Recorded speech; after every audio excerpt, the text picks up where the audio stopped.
Hi friends, welcome to Chennimalai family. மூவர்ண பொரியலும் ரசமும் எப்படி பண்ணுறதுன்னு பார்க்கலாம் வாங்க. கடாய் சூடாயிடுச்சு, எண்ணெய் ஊற்றிக்கலாம். எண்ணெய் காஞ்சதும் கடுகு போட்டுக்கலாம்.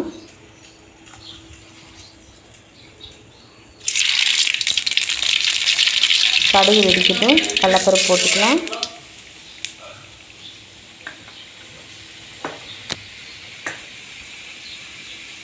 கடலைப்பருப்பு, வெங்காயம், கருவேப்பிலையெல்லாம் போட்டுக்கலாம்.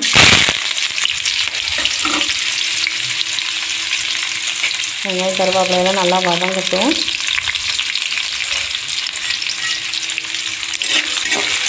நல்லா வதக்கி விட்டுக்கலாம்.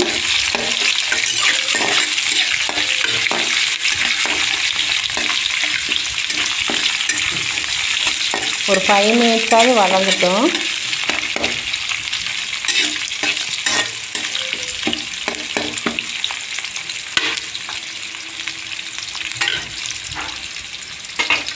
வதங்கினதும்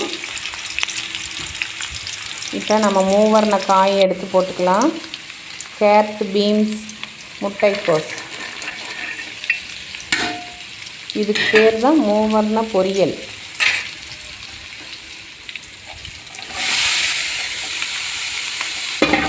எல்லாத்தையும் ஒன்றா போட்டு கிளறி விட்டுக்கலாம்.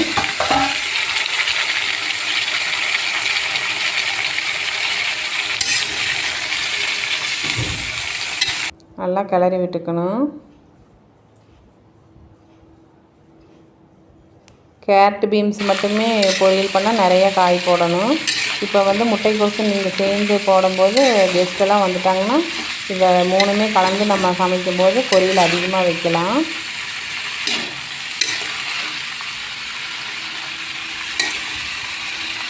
நல்லா வதக்கி விட்டேன்.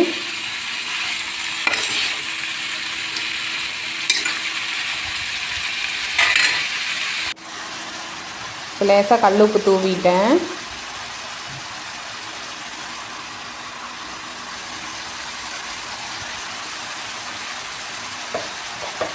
இப்போ வரமிளகாய் தூள் போட்டுக்கலாம்.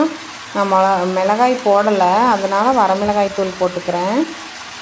கொஞ்சம் சாதத்துக்கு பிசைஞ்சு சாப்பிட்ற மாதிரிங்கிறதுனால தான் வரமிளகாய் தூள் போடுறேன்.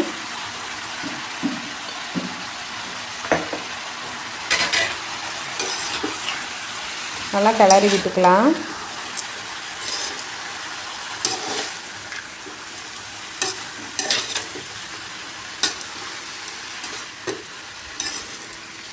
அந்த காயெல்லாம் அலாசின தண்ணி இருந்துச்சு ஃப்ரெண்ட்ஸ், அதுலேயே இந்த முட்டைக்கோசில் இருக்கிற தண்ணி இதெல்லாமே போதும். உங்களுக்கு அப்போ ரொம்ப ட்ரையாக இருந்துச்சுன்னா நீங்கள் லேசாக தண்ணி தொளிச்சுக்கோங்க. நான் இன்றைக்கி அதில் இருக்கிற தண்ணியிலையே விட்டுட்டேன். மூடி வைக்கும்போது அந்த தண்ணி ஃபுல்லாக அதில் இறங்கிக்கும்.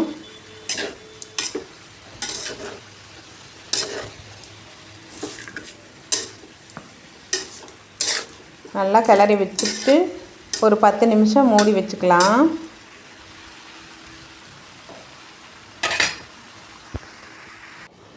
இப்போ 10 மினிட்ஸ் ஆயிடுச்சு. ஓப்பன் பண்ணி பார்க்கலாம். வெந்திருக்கும். இந்த ஆவி தண்ணியிலையே வெந்துருச்சு. ஆவி அடிக்குது பார்த்தீங்களா? நல்லா கிளறி விட்டுக்கலாம்.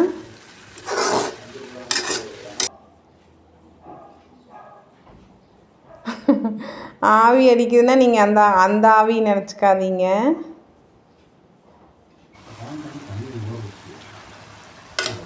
வெந்துருச்சு.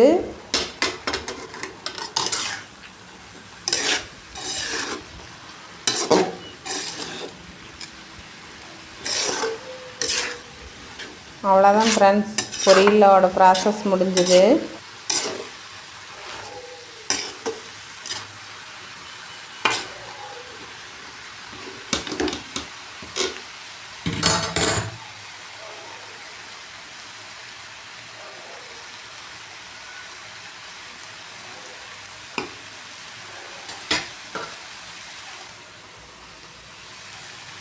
தேங்காய் பூ போட்டேன். தேங்காய் பூ போட்டு கிளறி விட்டுக்கலாம்.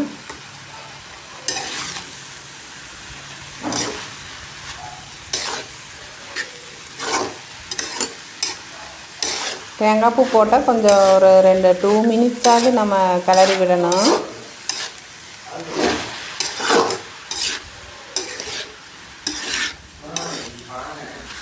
அப்போ தான் பொரியல் வந்து மதியம் வரைக்கும் தாங்கும், தேங்காய் போட்டிருக்கிறதுனால.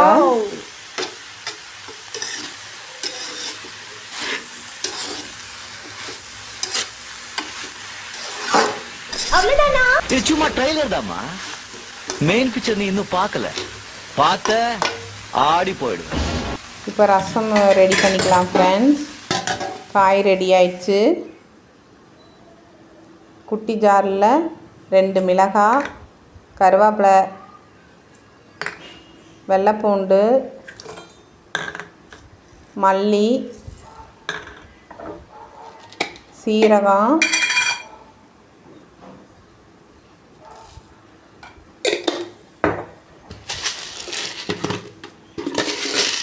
மிளகு, இதெல்லாம் போட்டு ஒரு அரை அரைச்சிட்டு வந்துக்கலாம். இனி தக்காளியும் புளி கொஞ்சமாக போட்டு இது தனியாக அரைச்சிக்கணும். புளி கொஞ்சமாக போட்டுக்கலாம், ரசத்துக்கு வேணும், அப்போ தான் டேஸ்டியாக இருக்கும். ரசம் தாளிக்கிறதுக்கு 1 ஸ்பூன் நெய் விட்டுக்கிறேன், கொஞ்சமாக ஆயில் விட்டுக்கிறேன்.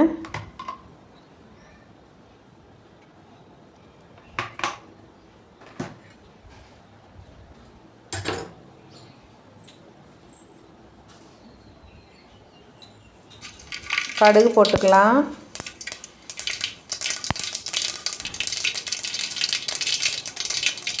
கருவேப்பிலையும் குண்டு மிளகாயும் போட்டுக்கலாம். குண்டு மிளகாயில் அவ்வளோ காரம் இருக்காது, நம்ம ஏன்னா மிளகுலாம் போட்டு அரைச்சிருக்கிறோம், அதனால் தாளிப்புக்காகத்தான் போட்டிருக்கேன்.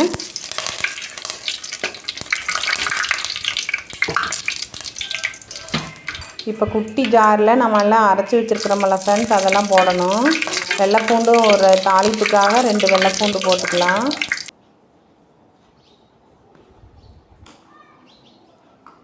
இது வந்து நான் குட்டி ஜாரில் அரைச்சி வச்சேனல்ல ஃப்ரெண்ட்ஸ்,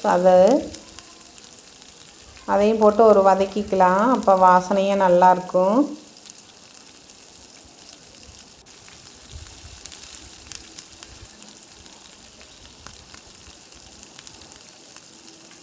இப்போ தக்காளி புளியை அரைச்சி வச்சுருக்கனால ஃப்ரெண்ட்ஸ், அது ஊற்றிக்கலாம்.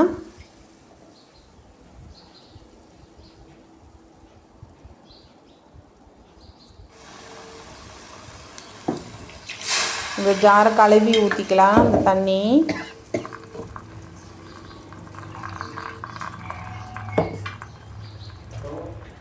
அதுக்கு தகுந்த மாதிரி நான் தண்ணி ஊற்றிக்கிறேன். புளிப்பு சுவைக்கு தகுந்த மாதிரி ஊற்றிக்கலாம்.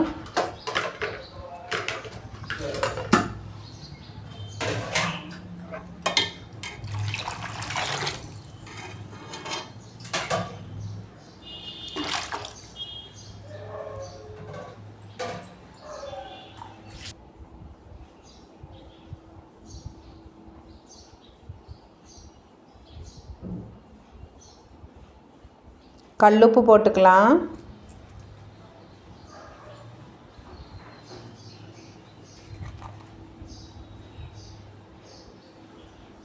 பெருங்காயத்தூள் போட்டுக்கலாம்.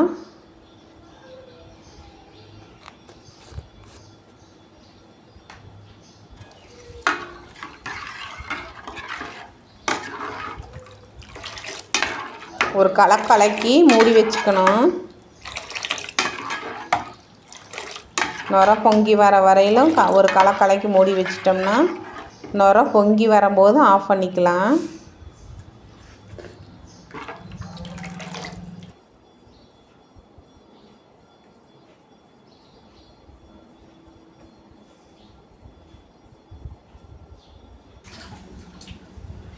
ஒரு 10 மினிட்ஸு தான். ரசம் ரெடி ஆயிடுச்சு. நீ எடுத்து சேவ் பண்ணிக்கலாம் ஃப்ரெண்ட்ஸ். ரசம் ரெடி ஆயிடுச்சு.